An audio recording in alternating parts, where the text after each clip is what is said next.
오늘 우리에게 주시는 하나님 말씀 에베소서 4장 22절로 24절까지 말씀입니다. 신약성경 에베소서 4장 22절에서 24절까지 말씀, 주신 하나님 말씀 제가 봉독해 올리겠습니다. 너희는 유혹의 욕심을 따라 썩어져가는 구습을 따르는 옛 사람을 벗어버리고 오직 너희의 심령이 새롭게 되어 하나님을 따라 의와 진리의 거룩함으로 지으심을 받은 새 사람을 입으라. 아멘. 내가 참으로 하나님은 사람의 외모를 보지 아니하시고 각 나라 중 하나님을 경외하며 의를 행하는 사람은 다 받으시는 줄 깨달았도다. 여러분, 베드로가 했던 최고의 신앙 고백이라고 말하면은 어떤 것이 생각나십니까? 우리 대부분은 마태복음 16장 16절에 기록되어 있는 주는 그리스도시요 살아계신 하나님의 아들이시니이다 라는 고백을 가장 먼저 떠올릴 것입니다. 도시 어느 곳에서도 쳐다볼 때에 다 보일 만큼 엄청난 크기로 세워진 로마 황제의 거대한 신상 앞에서 그 황제와 비교할 수 없을 만큼 초라하고 남루한 예수님을 바라보면서 당신은 나의 주님이십니다. 당신은 나의 그리스도십니다. 당신은 살아계신 하나님의 아들이십니다. 라고 믿음의 고백을 한 베드로의 이 신앙 고백은 너무너무 소중하고 놀랍습니다.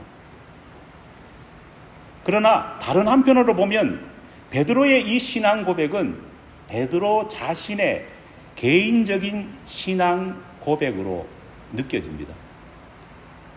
베드로에게는 이보다 훨씬 더 중요하고 훨씬 더 파급 효과를 가졌던 또 다른 신앙 고백이 있습니다.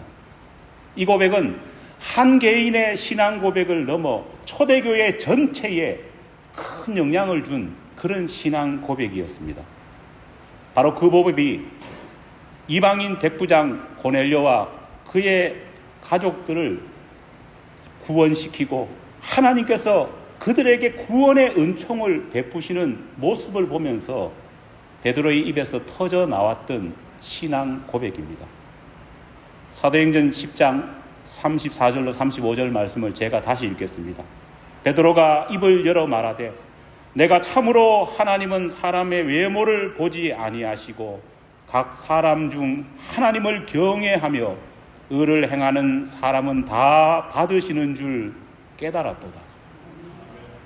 베드로의 이 고백이 있기 훨씬 전부터 그리스도인들은 오직 예수 그리스도를 믿는 그 믿음 안에서 구원의 은총을 얻게 된다는 이 사실을 분명하게 믿고 있었습니다. 제자들도 마가의 다락방에서 성령님을 체험했던 120여 명의 사람들도 또 부활하신 예수님을 목격하고 유대교를 버리고 기독교인으로 개종했던 수많은 유대인들도 이 사실을 분명히 믿었습니다. 하지만 믿음으로 구원받는다라는 이 신앙이 있었음에도 불구하고 그들은 이 신앙 고백 앞에서 한 가지 큰 걸림돌이 있었습니다. 그것은 바로 구원은 하나님께서 선택하신 유대인만 받을 수 있다. 믿음으로 구원받는다는 이 은총도 누구만 받을 수 있다? 유대인들에게만 속한 은총이요 은혜다. 그렇게 많이들 생각해 왔습니다. 베드로도 다른 제자들도 심지어 성령 하나님을 체험했던 120여 명의 문도들도 이 생각에는 변함이 없었습니다. 사도행전 2장 9절 이하입니다. 우리는 바데인과 메데인과 엘람인과 또 메소포타미아와 유다와 갑바도기아와 본도와 아시아, 부르기아와 밤빌리아와 애국가 및 구레네에 가까운 리비아 여러 지방에 사는 사람들과 로마로부터 온 나그네 곧 유대인과 유대교에 들어온 사람들과 그레데인과 아라비아인들이라 우리가 다 우리의 각 언어로 하나님의 큰 일을 말함을 듣는도다. 참 많은 분들이 마가의 다락방에서 성령을 받은 후 사도 베드로가 거리로 뛰쳐나와서 노방 전도를 했을 때, 노방 설교를 했을 때 일어났던 이 성경 본문을 보면서요, 오해하시는 분들이 많습니다. 그의 설교를 들었던 사람들의 출신지가 너무나도 다양하다 보니까요, 이 사람들이 이방인이었구나, 그렇게 생각합니다. 하지만 그렇지 않습니다. 명절을 맞이해서 예루살렘에 찾아온 그들은 이방인이 아니라 우리가 흔히 디아스포라 유대인이라고 부르는, 다시 말해서 외국에 살고 있는 재외 유대인들이었습니다. 베드로는 자기 동족 유대인들에게 예수의 복음을 전한 것입니다. 예수님이 승천한 이후에 제자들은 열심히 복음을 전했습니다. 하지만은 항상 그들의 전도 대상자는 누구였을까요? 유대인들이었습니다. 유대 땅에 살든지 아니면 세계 각국에 흩어져 있든지 모두가 자기 동족, 자기 시족인 유대인에 국한되었습니다. 제자들은 성전과 회당을 찾아가서 말씀을 전했습니다. 그때에도 복음 전파의 대상이 누구였을까요? 유대인입니다. 오직 믿음으로 구원받는다는 예수의 복음을 믿고 복음을 전했지만은요, 믿음으로 구원받는 그 은총의 대상은 모두가 누구라고 생각했느냐? 유대인이라 생각했습니다. 왜 그랬을까요? 그들 어느 누구도 이방인들이 하나님의 구원의 은혜를 입는다고 생각하지 않았기 때문입니다. 만에 하나 이방인 중에 회심자가 나타났을지라도 그 이방인도 할례를 받고 유대인이 되어야지만이 믿음으로 구원받는 은총을 입을 수 있다 믿었던 것입니다. 그런데 그렇게 단단하게 생각하고 있던 그들 앞에 생짜배기 이방인 고넬료와 그의 가족들이 예수님을 믿고 성령의 충만함을 받고 세례받는 사건까지 일어나니까요, 이 단단했던 믿음과 확신에 균열이 가기 시작했습니다. 고넬료의 집에 초청받은 베드로는 고넬료와 그의 가족들이 예수 믿고 성령 충만함을 받는 이 광경을 목격하고는요, 정말 말 그대로 기절초풍할 뻔했습니다. 아무리 예수님의 제자, 수제자 베드로라고 할지라도 이런 모습, 이런 일이 눈앞에서 일어날 것이라고는 상상하지 못했기 때문입니다.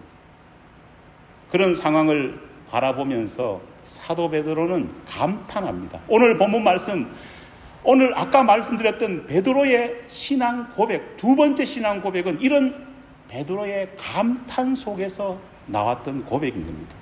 하나님은 사람의 외모를 보시지 않고 하나님을 경외하는 각 나라 사람들을 모두 다 받으시는 줄 이제야 내가 깨닫게 되었다.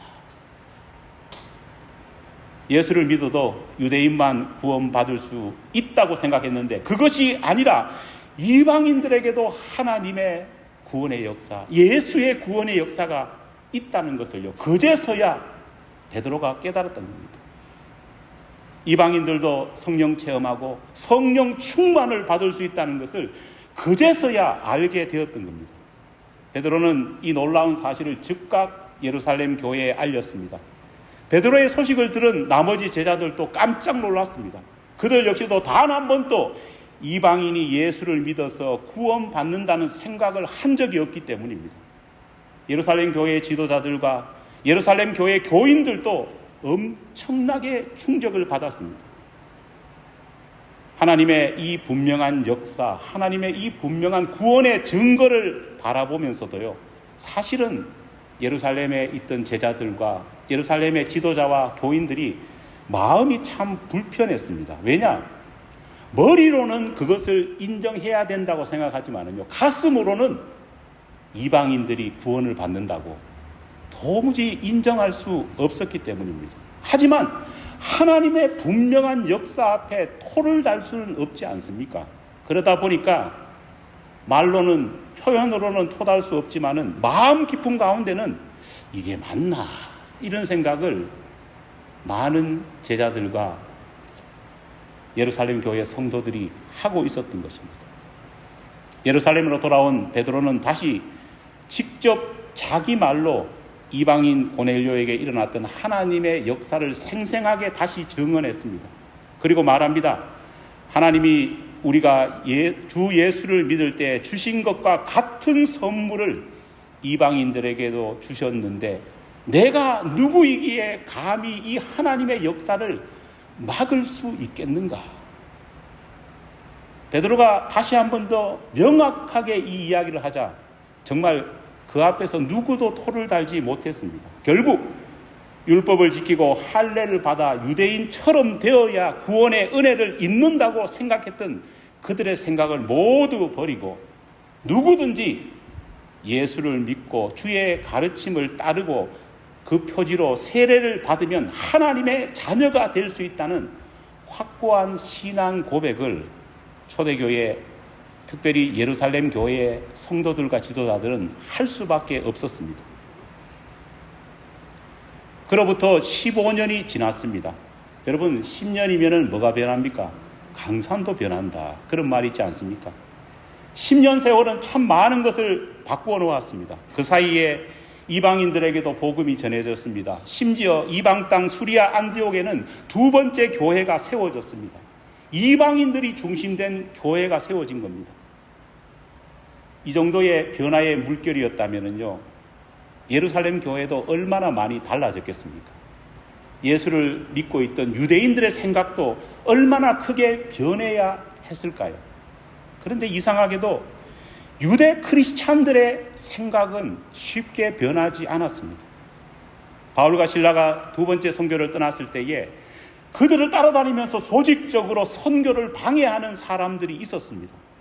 그들은 오직 그리스도 예수를 믿는 믿음만으로 구원을 받을 수 있다는 사도 바울의 가르침을 정면으로 반대했습니다. 이미 15년 전 베드로와 나머지 제자들과 예루살렘 교회의 모든 지도자들과 성도들이 합의를 봤던 그것, 예수 안에서 유대인도 심지어 이방인들조차도 차별 없이 구원을 받을 수 있다는 그 신앙에 대해서 정면으로 반대를 하고 나선 겁니다. 아무리 예수를 믿더라도 구원받으려면 예수가 전한 복음보다는 율법을, 그리스도의 사람이 되기보다는 하나님의 선민인 유대인이 먼저 되어야 한다. 그들은 주장했습니다. 이미 해묵은 망령들이 15년이 지났는데도 하나하나 다시금 스물스물 올라오면서 하나님의 복음을 전하고 예수의 복음을 전하는 바울을 괴롭혔습니다. 문제는 이렇게 바울 선교를 방해하는 그 사람들이 예수 믿지 않는 유대인 신자들이 아니라 똑같이 예수를 믿는 크리스찬이었다는 것입니다. 예수의 복음을 방해했고 사도 바울의 복음의 앞길을, 전도의 앞길을 가로막았던 사람은 바리새인들이 아니었습니다. 사두개파 사람들 같은 사람들이 아니었습니다. 율법사나 서기관 같은 그런 사람들이 아니었습니다. 놀랍게도 그들은 예루살렘에서 온 그리스도인이었다. 성경은 말합니다. 바울을 그렇게 괴롭히면서 때로는 바울에게 위해를 가한 그 사람들이 예루살렘에서 보내진 똑같은 예수를 믿는 크리스천이었다는 그 사실은 정말 말로 닿을 수 없는 충격을 우리에게 안겨다 줍니다. 두 번째 선교를 마친 후 바울은 이 골치 아픈 문제를 해결하기 위해서 예루살렘을 방문합니다. 그리고 율법주의에 물들어 있는 그 예루살렘에 있는 그 유대인들, 유대교 크리스찬들과 담판을 짓기 위해서요, 종교회의가 열리도록 요청하고 실제로 예루살렘 교회에서 인류 최초의 종교회의인, 신앙회의인 예루살렘 공회가 열립니다. 바로 사도행전 15장에 나오는 이야기입니다. 많은 논쟁이 있었습니다. 그러나 그 회의 결과는 어땠느냐? 오직 예수를 믿는 믿음 안에서 차별 없이 이방인들도 구원을 얻을 수 있다. 이 15년 전의 믿음이 다시 한 번 더 확인되는 순간이었습니다. 여러분, 회의까지 다 거쳤습니다. 다시 컨포메이션 했습니다. 종교개혁 이후에 상황이 어떻게 달라졌을까요? 아마도 사도 바울은 기대했을 겁니다. 이제는 더 이상 율법주의에 물든 크리스찬들이 없어질 것이다. 그들이 따라다니면서 나를 괴롭히지 않을 것이다 생각했습니다. 정말 그랬을까요? 바울은 예루살렘에서 벌어진 종교회의를 마친 후 홀가분한 마음으로 제3차 선교여행을 떠났습니다. 그런데 이 세 번째 선교여행은 바울 인생에 있어서 가장 괴롭고 힘든 여정이 되었습니다. 사라질 것으로 확신했던 방해꾼들이 사라지기는커녕 한층 더 업그레이드된 모습으로 더 강력하게 사도 바울을 공격했기 때문입니다. 예전에는 사도 바울의 가르침을 공격했습니다. 그런데 이번에는 뭐까지 건드리느냐? 사도 바울에게 인신공격까지 합니다. 바울 저놈은 진짜 사도가 아니다. 바울 저 사람은 예수의 복음을 전하는 진짜 제자가 아니다. 헐뜯기 시작했습니다. 바울이 전하는 모든 복음을 의심하기 시작했고, 심지어 바울이 피땀 흘려 세운 그 교회들의 성도들까지 유혹하기 시작했던 겁니다. 그러던 어느 날 바울은 로마 제국의 수도 로마의 복음을 전해야 한다는 새로운 예수님의 비전을 가슴에 품고 로마로 가는 그 길을 모색하기 위해서 수년 만에 예루살렘으로 다시 돌아옵니다. 그리고 모교회인 예루살렘 교회를 찾아가서 그 교회를 이끌고 있던 목회자인 야고보와 교회 장로님들에게 문안 인사를 하기 위해서 교회로 갑니다. 사도행전 21장 18절로 20절 말씀입니다. 그 이튿날 바울이 우리와 함께 야고보에게로 들어가니 장로들도 다 있더라.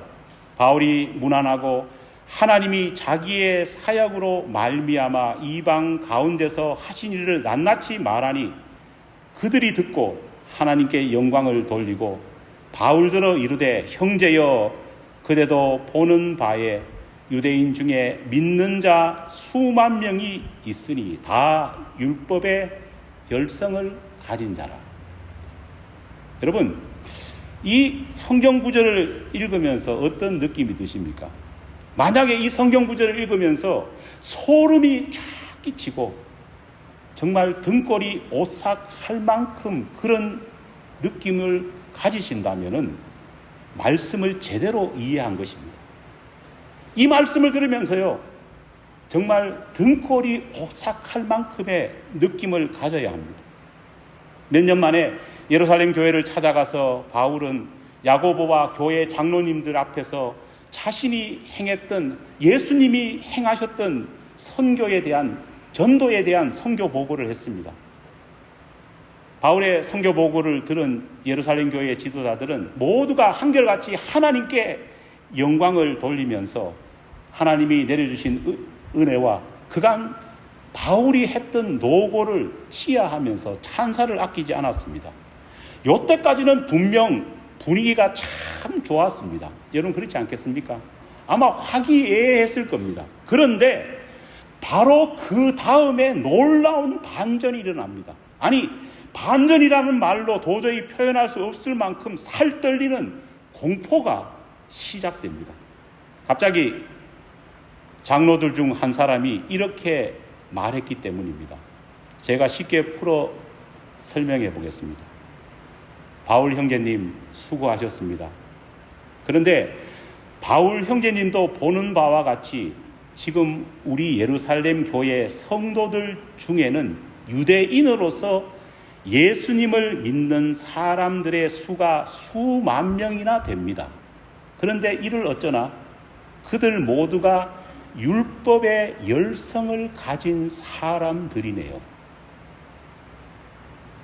이 이야기를 들으면서 사도 바울은 가슴이 철렁 내려앉는 느낌을 받았습니다. 눈앞이 캄캄해졌을 겁니다. 내가 호랑이의 입속에 지금 들어와 있구나. 내가 적의 소굴로 내 발로 걸어 들어왔구나. 이번에 내가 예루살렘에 살아서 바깥으로 나가기는 힘들겠구나. 이런 생각을 했을 겁니다.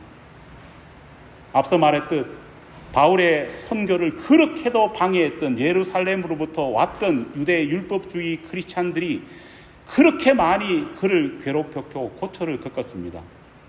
그들에 대한 문제를 해결하기 위해서 다시 예루살렘으로 찾아왔습니다. 그런데 예루살렘 교회의 지도자들은 교회의 회의를 열어서 그 문제를 해결해 주었습니다. 그런데 또 괴롭히니까 이번에 기회가 되어서 다시 모교회를 찾아왔는데 이 사람들이 뭐라고 말합니까?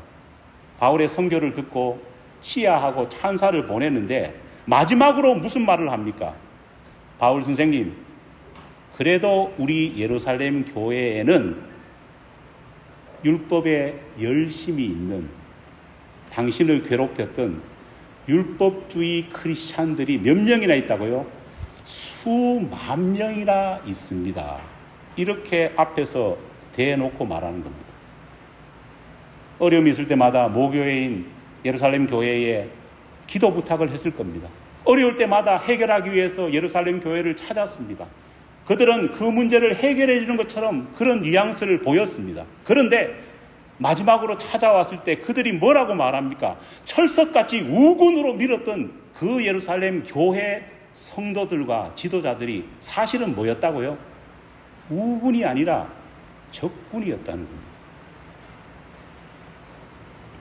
학자들 중에는 바울을 따라다니면서 괴롭혔던 유대 율법주의 크리스찬들이 예루살렘 교회 지도자들이 일부러 조직적으로 사도 바울에게 보냈다, 그렇게 음모론을 주장하는 사람들도 있습니다. 그런데 이게 음모론으로 그냥 치부할 수 없는 이유는요, 앞서 살펴본 것처럼 돌아가는 분위기를 보니까요 정말 이상하지 않습니까? 그제서야 바울은 지금까지 도무지 이해할 수 없었던 자신에게 일어났던 사건 하나하나를 되뇌이게 되었습니다. 얼마 전 수리아 안디옥 교회에 있을 때에 자신의 이방 선교를 물심양면으로 도와주었던 사도 베드로가 함께 이방인들과 함께 밥을 먹고 있었는데요, 예루살렘 교회에서 담임 목사 야고보가 보낸 사람들이 교회에 막 도착했다는 이야기를 듣자 베드로가 깜짝 놀라면서 이방인 교인들과 식사하던 그 자리를 박차고 화들짝 놀라서 도망치는 모습을 바울이 보게 되었습니다. 그때 바울이 너무 화가 나서 베드로를 꾸짖었습니다. 10년 넘게 수리아 안디옥 교회에서 자신과 함께 공동 목회를 하던 바나바가 갑자기 이방 성도들과 한 번도 식사를 하지 않은 사람처럼 위선적인 행동을 보이는 모습을 사도 바울이 목격했습니다. 그 당시에는 몰랐습니다. 왜 그럴까? 그러나 이제 알게 되었습니다. 예수님의 수제자 베드로조차 두려워할 만큼 예루살렘 교회에서 강력한 지도력을 가지고 있었던 바나바마저도 무서워할 만큼 예루살렘 교회는 예수의 복음이 아니라 율법에 찌은 율법주의 크리스찬들의 공격과 힘과 세력이 그만큼 많았다는 사실, 그것으로 점령되어 있다는 사실을 그제서야 깨닫게 된 것입니다. 여러분, 초대교회를 가장 타락시키고 힘들게 만들었던 사람들이 누구인지 아십니까? 예수를 믿지 않는 불신자들이 아니었습니다. 놀랍게도 하나님이 택하신 전도자 사도 바울을 가장 힘들게 만들었고 교회를 가장 혼란시킨 주범은 역시 교회를 다니는 크리스찬들이었습니다. 예수님 때문에 회심했고 예수님 때문에 구원의 은총을 맛봤던 그 유대계 크리스찬들이 오히려 다른 사람들에게는 복음이 전해지지 말라고 방해하고 있었던 것입니다. 왜 그랬을까요? 이방인 크리스찬들과 달리 나는 구약 성경을 너무너무 잘 안다는 이유 때문에 사도들의 말에 귀 기울이지 않았습니다.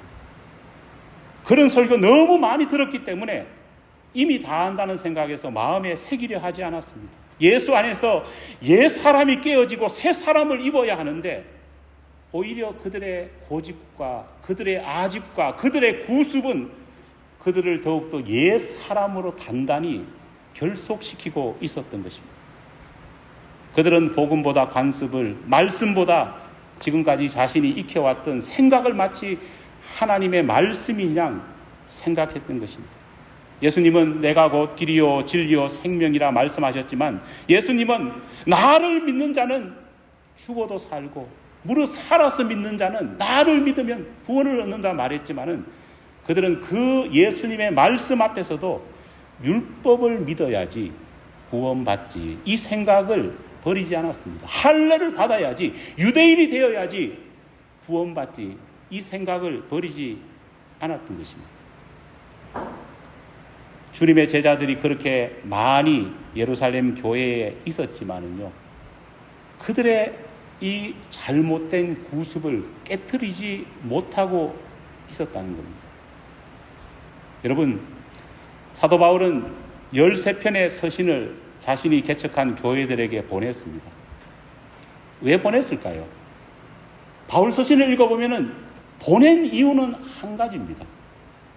그것은 바로 예루살렘 모교회에서 나온 이런 유대 율법주의자들이 교회를 너무 어지럽히고 신앙을 너무 어지럽히니까, 그들이 오기 전에, 아니 그들이 온 교회라면은 바른 신앙으로 회복하라, 조심해라, 경고하기 위해서 사도 바울은 이렇게 열심히 편지를 적었던 것입니다. 여러분, 오늘 우리는 어떤가요? 사실 안 믿는 사람보다 믿는 자가 더 문제인 시대가 오늘 우리 시대입니다. 복음을 모르는 자보다 복음을 잘 안다고 자평하고 있는 사람들이 더 문제를 일으키고 은혜 받기 힘든 시대가 되었습니다. 진정 우리의 상태가 마치 예루살렘 교회의 상태는 아닌지 우리는 돌아봐야 될 줄 믿습니다. 하나님의 아들의 이름을 버젓이 내걸고 나는 그리스도인이다, 나는 크리스찬이다 말을 하면서도 정작 예수가 말씀하신 구원의 진리를 따르기보다는 자기 생각과 자기 구습과 자기 아집에 빠져서 예수의 복음을 방해하는 그런 예루살렘 교회의 성도들과 같은, 그런 유대 율법주의 크리스찬과 같은 모습을 우리가 보이지 않는지 분명히 돌아보며 회개하며 우리의 신앙을 바로잡고 나가야 될 줄 믿습니다. 기도하겠습니다.